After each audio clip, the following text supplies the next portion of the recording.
खात्मा पेपर में यूं हुआ, एक भी प्रश्न नहीं छुआ। टीचर लगती मेरी बुआ, फिर भी कुछ न फायदा हुआ।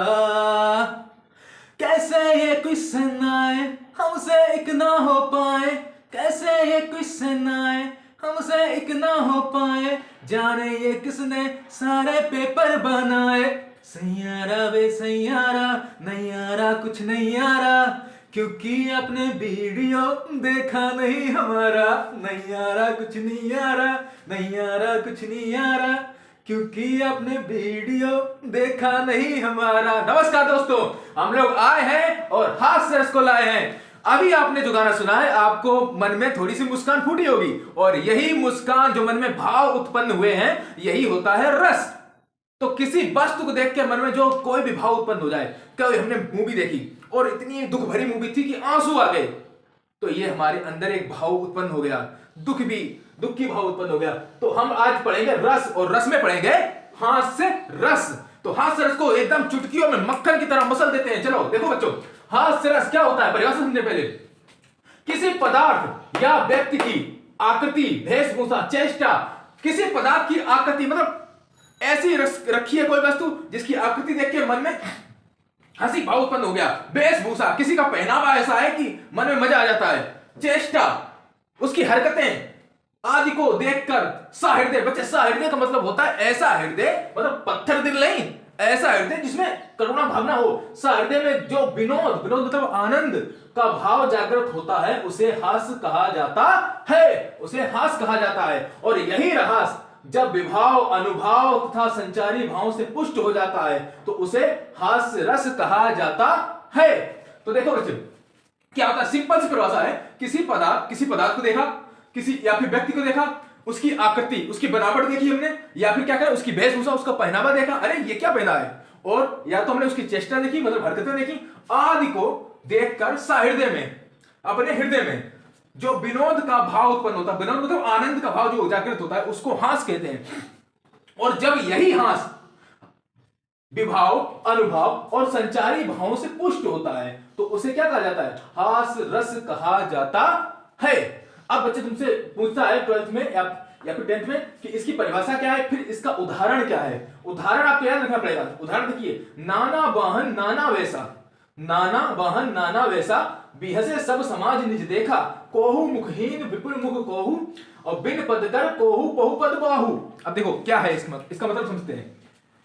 नाना वाहन तरह तरह के वाहनों से, ये बच्चे ये जो लिया गया है, ये उस समय का वर्णन करता है जब शिव जी की बारात चली थी। और आपको तो पता है कि जब शिव जी की बारात माता पार्वती के यहां आई थी, तो अजीब अजीब के भूत भंगड़ी बना के भेष आए थे सभी लोग। तो वही उसी की बात हो रही कि नाना वाहन, तरह तरह के वाहनों से और तरह तरह के वेशभूषा धरे हुए, बिहे से शिव समाज निज देखा, और ऐसा सब शिव समाज किसी ने नहीं देखा जो हंस रहे थे सब।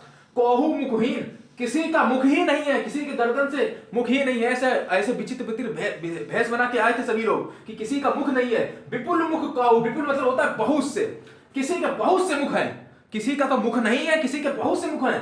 बिन पद कर, कोई पद मतलब होता है पैर, कोई बिना पैर का है। कर मतलब होता है हाथ, कोई बिना पैर, कोई बिना हाथ का है। कोहू बहुपद मतलब होता है किसी के बहुत सारे हाथ हैं और बहुत सारे पैर हैं, और बहुबाहु मतलब बहुत सारे पैर हैं। तो इसमें इसका जो भाव देख के, भाषा देख के हम लोगों को मन में हंसी फूट रही है। नाना वाहन नाना भेसा, बिहसे शिव समाज निज देखा, कोहू मुखहीन, किसी का मुख नहीं है, विपुल मुख काहू, किसी के बहुत सारे मुख हैं, बिन पद कर, कोई बिना पैर और हाथ का है, और बहुपद बाहु, कोई बहुत सारे उसके पैर हैं और बहुत सारे उसके हाथ हैं। अब बच्चे देखो, तुम्हारे में स्पष्टीकरण भी क्वेश्चन में से आता नहीं, स्पष्टीकरण दीजिए, लेकिन आपके क्वेश्चन पूछा जाए तो उसकी परिभाषा उदाहरण सहित दीजिए। तो अगर आप स्पष्टीकरण लिख देते हैं तो थोड़ा अच्छा इंप्रेशन जाएगा आपका आगे आने वाले क्वेश्चन में, और नहीं लिखते हैं तो कोई घाटा वाला बात नहीं है। तो स्पष्टीकरण क्या है, स्थायी भाव इसका हास्य होता है, अवलंबन क्या है, शिव समाज, उद्दीपन क्या है, विचित्र वेशभूषा है, और अनुभव क्या है, शिव जी का हंसना, और संचारी भाव क्या है, हर्ष, रोमांच, चपलता, इसका संचारी भाव होता है। अब बच्चे आप लोग इन शब्दों में शायद हिलक रहे होंगे, एक विभाव, अनुभाव तथा संचारी भाव क्या होता है। विभाव, अनुभाव, संचारी भाव, इन तीनों शब्दों को अभी हम स्पष्ट करते हैं। विभाव होता है कि जब किसी वस्तु को, या कि हम कहते हैं वह वस्तु जिसे देखकर हमारे मन में कोई ना कोई भाव उत्पन्न होता है। जैसे कि हमने क्या हुआ, एक बेचारा कुत्ता आया रोड पे मर गया, हमने उसको देखा और हमारे मन में एक करुणा की भावना उत्पन्न हो गई कि यह बेचारा मर गया। अब वहीं हम एक मरा हुआ कुत्ता हम कहां देखें, सड़ा हुआ, कीड़े पड़े जिसे बहुत सारी बदबू आ रही, और हम अपनी नाक बंद कर जितनी बदबू आ रही है, तो हमारे यहाँ वो अलग भाव उत्पन्न हुआ, वो अलग भाव उत्पन्न हुआ। तो ये जो हुआ विभाव होता है, किसी वस्तु को देख के जो, किसी वस्तु को कहते हैं जो हमारे मन में कोई भाव उत्पन्न करती है। अनुभाव मतलब उस वस्तु को देख के हमें क्या अनुभव हुआ, वो अनुभव हो गया। और संचारी भाव, हमने उस पर उसका क्या रिएक्ट हुआ जिससे हमारे मन में वो चीजें उत्पन्न हुई। हाँ अब बच्चे ये शायद आपको क्लियर हो गया होगा। तो अब हम आते हैं और बात करते हैं करुण रस की। अब बच्चे हम लोग बात करेंगे करुण रस की। करुण रस में क्या है, करुण रस में जब कोई ऐसा काव्य आ जाता है, जब हमको क्या होता है कि अंदर से दुखी मन हो जाए, तब हम लोग होते हैं करुण रस। तो करुण रस में क्या है, करुण रस की परिभाषा देखते हैं जल्दी से। परिभाषा क्या है, जब प्रिय व्यक्ति या मनचाही वस्तु के नष्ट होने से, कोई प्रिय वस्तु या मनचाही मनचाहा जो क्या है प्रिय व्यक्ति या कोई मनचाही वस्तु हो, उसके अगर नष्ट हो जाने से हृदय शोक से भर जाए, हृदय मतलब बहुत ज्यादा दुख हो जाए, तब क्या होता है, तब करुण रस जागृत होता है। इसे विभाव, अनुभाव और संचारी भाव, तीनों आप याद रखेंगे, विभाव, अनुभाव और संचारी भाव, तीनों के मेल से शोक स्थायी भाव का जन्म होता है। छोटी सी परिभाषा है, जरा सी आप पूरी परिभाषा समझ गए होंगे। उदाहरण क्या है, उदाहरण देखिएगा बच्चे। उदाहरण जो है, ये जो उदाहरण लिया गया है, ये जो श्रवण कुमार की माता का वर्णन कर रहा है कि कैसे श्रवण कुमार की आपने कहानी सुनी होगी बच्चे। श्रवण कुमार नहीं सुनी है तो जरा सी जल्दी ही सुना देते हैं आपको। श्रवण कुमार की बात करें तो श्रवण कुमार अंधे माता पिता से, उनके अंधे माता पिता थे, तो वो लेके उन्हें निकले थे बाहर। और क्या हुआ था, जब उनको माता पिता को प्यास लगी तो वो गए उनके लिए पानी लेने, और वहीं पे क्या था, राजा दशरथ जी क्या कर रहे थे, शिकार खेल रहे थे। तो उन्हें लगा कि कोई पशु है, तो उन्होंने बाण चलाया और सीधे श्रवण कुमार के लगा, और श्रवण कुमार के माता पिता दोनों अंधे थे।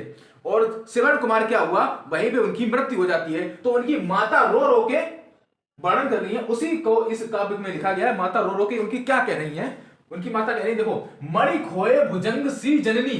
भुजंग मतलब होता है बच्चे सांप,